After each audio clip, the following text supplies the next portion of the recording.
பாம்பன்லேருந்து பேசுகிறேன். என் பேர் ஜெயபிரகாஷ். இந்த பாம்பன் பாலத்தில் வந்து வரலாற்று சிறப்புமிக்க ஒரு பாம்பன் பாலம்.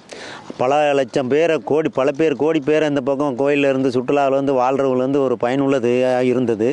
உண்மையிலேயே வந்து ஒரு 110 காலத்து வருஷத்தை கடந்துடுச்சு. ஆனால் உண்மையிலேயே வந்து இன்றைக்கி கூட பிரயாணம் பண்ணுறதுக்கு பயம்லாம் பண்ணலாம், அந்தளவுக்கு ஒரு உறுதித்தன்மையாக இருந்தது. ஒரே ஒரு காரணம் அதில் என்னென்னா ஃபால்ட்டு சென்று பிரிட்ஜ் மட்டும்தான். இன்றைக்கி உள்ள நவீன காலங்களில் என்னென்னமோ கண்டுபிடிக்காங்க, உலகத்தில் கண்டுபிடிச்சிருக்கலாம். அது என்ன காரணம் தெரியல, அரசுக்கு இந்த நோக்கம் வந்தது. ஆனால் உண்மையிலேயே வந்து நான் ஒவ்வொரு நாள் ஒரு யூடியூப்பில் போட்டார், ஒரு 4-5 அடி அறுத்தார், 2-3 ஜாயிண்ட் பண்ணுறதில்ல.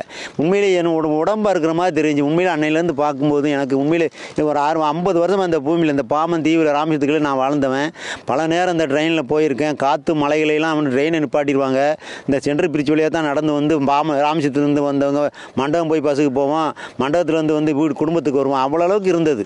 ஆனால் உண்மையிலேயே இந்த புதிய பாலம் கட்டுற ரயில் பாலம் கட்டுறதுக்காகன்னு சொல்கிறதுக்காக இந்த பாலத்தை வந்து இந்த அளவுக்கு ஒரு உண்மையிலேயே என்ன செய்யணும்னா பிறந்தும் பிறக்காத பிள்ளை மாதிரி ஆக்குற அளவுக்கு அரசு நினச்சிருச்சுங்க தான் என்னுடைய கருத்து.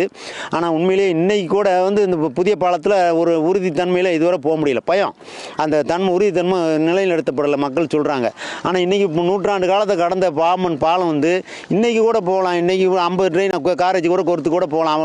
அவ்வளோ உறுதித்தன்மையாக இருக்குது. மற்ற தூணுகள்லாம் இந்த சென்ட்ரல் பிரிட்ஜை மட்டும் இன்றைக்கி உள்ள நவீன காலங்களில் ஒரு வேலை பார்த்துருந்தாக்கி இன்றைக்கி போயலாம் 2500 கோடி ரூபாய் அரசுக்கு மிச்சம். என்னுடைய கருத்தை சொல்கிறேன். ஆனால் இன்றைக்கி வந்து பாருங்கள், பாம்பன் பாலத்துலேருந்து இந்த கட்டிருக்கிற ட்ரெயின் பஸ் பாலம் 32 வருஷம் என்னமோ ஆச்சுன்னு நினைக்கிறேன். ஆனால் இன்றைக்கி வந்து போக முடியல. போக்குவரத்தில் நிறைய போக முடியல. இந்த தூண்டி வளைவுக்கும் வந்து உண்மையிலேயே வந்து மீனவர்களுக்கு வந்து அற்புதமான ஒரு திட்டத்தை அரசு போட்டுருந்துச்சு. அரசுக்கு நன்றி சொல்லிக்கிற. அந்த தூண்டி வளைவை அந்த கல்லை கொண்டு வர முடியல. அந்த பாலத்தினுடைய உறுதித்தன்மை கம்மியாக இருக்குது. உண்மையிலேயே அதிகாரியில் என்ன சொன்னாங்க, இந்த பாலத்தை வந்து 2 பிரிட்ஜை வந்து உங்களுக்கு நினைவு சின்னமாக வச்சிரும் சொன்னாப்புல. நான் கூட ஒரு கோரிக்கையாக வச்சேன். 4 பில்லர் இருக்கிறாங்க. உண்மையிலேயே வந்து இந்த அலுமினியத்தில் தயாரிக்கப்பட்ட அந்த சாதாரணமான ஒரு காலத்தில் உற்பத்தி பண்ணியிருக்காங்க.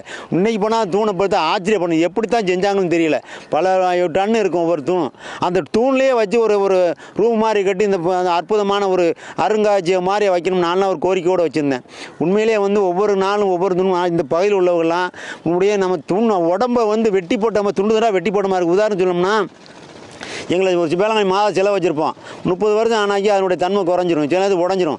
அதை கூட நம்ம வழிபட்டவங்களுக்காக ஒரு லக்கத்தில் மண்ணில் பேச்சுன்னா அந்த மண்ணுக்குள்ளோட நாங்கள் போக மாட்டோம், மிதி வெட்டுருமேனு.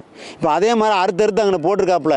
உண்மையிலேயே நான் நினைக்கிறேன், அந்த சிறுவை மாதிரி நினைக்கிறேன், நாங்கள் வழிபட்ட சிறுவை மாதிரி நினைக்கிறேன். உண்மையிலேயே அந்த அரசு வந்து இப்படிலாம் பண்ணதை வந்து உண்மையிலே வன்மையாக கண்டிக்கிறேன்.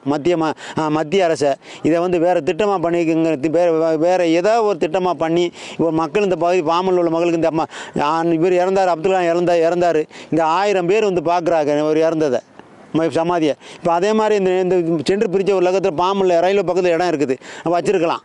இந்த தோணித்தூரில் இடம் இருக்குது, ஒரு இணையஜனமாக வச்சுருக்கலாம். பல ஆயிரம் பேர் வந்து பார்ப்பாங்க.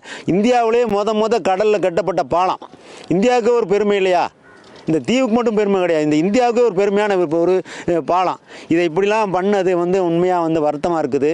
அரசு ஒரு மாற்று விஷயம் பண்ணி இதை வந்து ஒரு நினைவு சின்னமாக வைக்கணும். இந்த பாம்பன் உள்ள மக்கள் சார்பாக ஒரு வேண்டுகோள் வைக்கிற மத்திய அரசு.